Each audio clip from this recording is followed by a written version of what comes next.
Bonjour à toutes et à tous, bienvenue sur ma chaîne Sylvestre Goodwill pour la préparation UE4 comptabilité audit DSCG, partie 1, la consolidation. Nous en sommes au chapitre 5, l'élimination des comptes intragroupes a priori partiellement réciproques que l'on va rendre réciproques afin de les annuler.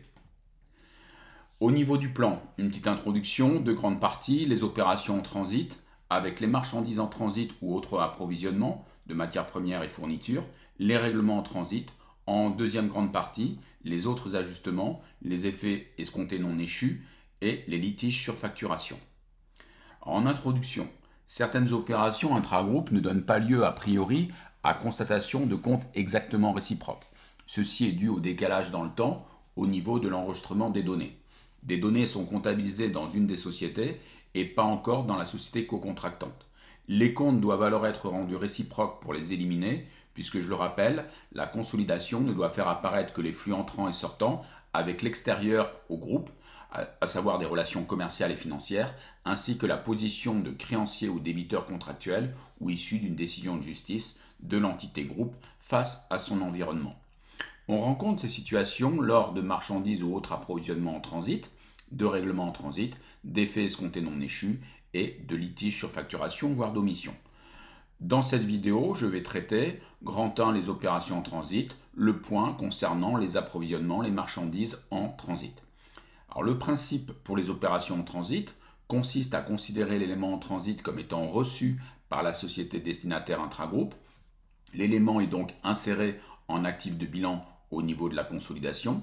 Les comptes entre les deux sociétés co-contractantes au sein du groupe sont rendus réciproques afin d'annuler en consolidation ces opérations internes. Grand A, les marchandises en transit. L'entreprise destinataire enregistre en consolidation, en compte de gestion, la marchandise achetée, dans un compte de consommation au débit du 607, achat de marchandises. Étant donné que cette charge n'est pas consommée dans l'exercice comptable, il doit y avoir un effet neutre au niveau du résultat. Donc en face du 607, on va utiliser un autre compte de charge, le compte 6037, variation de stock de marchandises.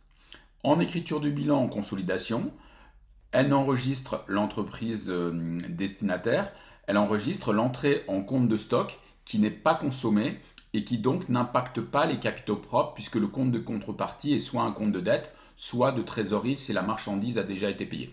Alors, il s'agit d'écriture de consolidation. Donc quand je dis elle enregistre, c'est l'enregistrement par la mère de données rectifiées de la filiale.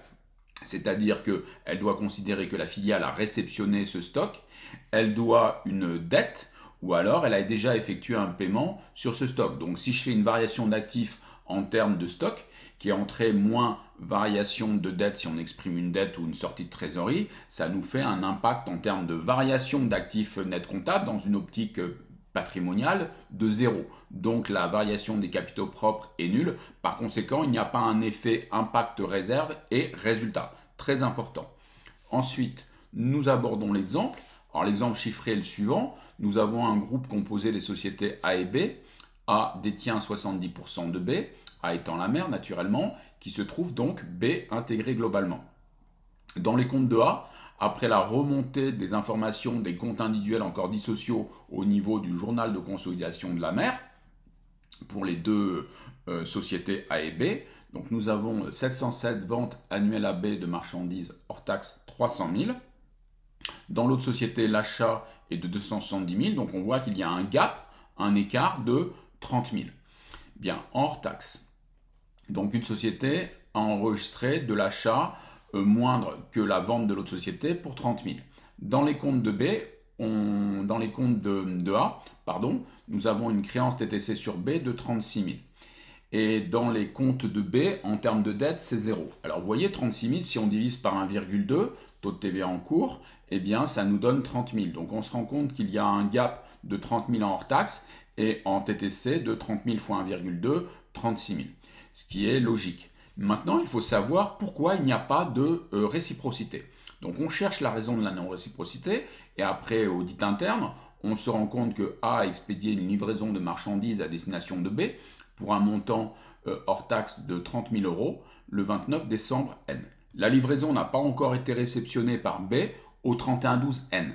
Elle reçoit les marchandises le 2 janvier N+1 et les comptabilise dans ses comptes individuels classiquement à cette date. Mais là, nous sommes en consolidation. Et il y a une preuve du transit, document d'une autorité portuaire par exemple.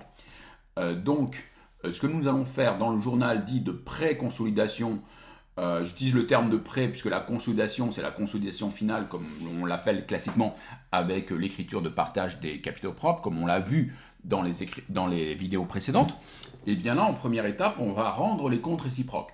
Donc, nous considérons en compte de gestion l'achat, mais cet achat n'est pas consommé dans l'exercice comptable, n'est pas revendu. Donc, l'impact est neutre sur le résultat de l'exercice.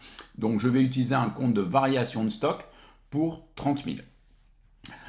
Donc, effet neutre sur le résultat, une charge face à une autre charge, débit-crédit, achat en transit non consommé, c'est-à-dire non revendu, donc l'impact net est nul au niveau des charges de l'exercice N.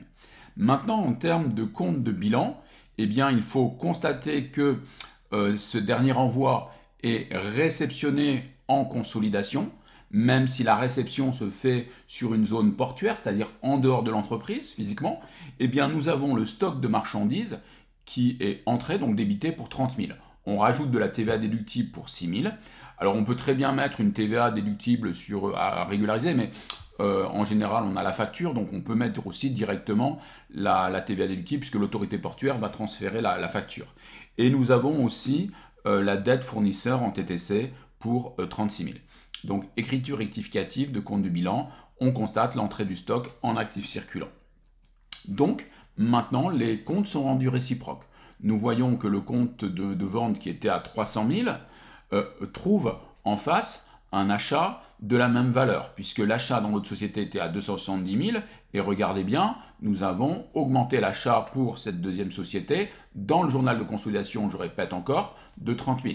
Donc, l'achat de marchandises est à 270 000 plus 30 000, 300 000. Donc, nous soldons les ventes par l'achat, qui a été rendu réciproque.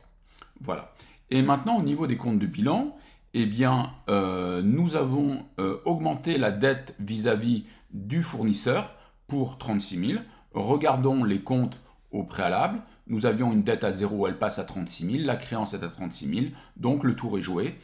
Fournisseur, nous le soldons pour 36 000 pour ce fournisseur intragroupe et le client intragroupe pour la même valeur 36 000. Annulation des comptes de bilan rendus réciproques. J'espère encore une fois que cette vidéo vous a permis d'avancer dans vos révisions. Merci, à bientôt sur ma chaîne Goodwill. Portez-vous bien en cette période de travail ou de vacances. À bientôt, bye bye.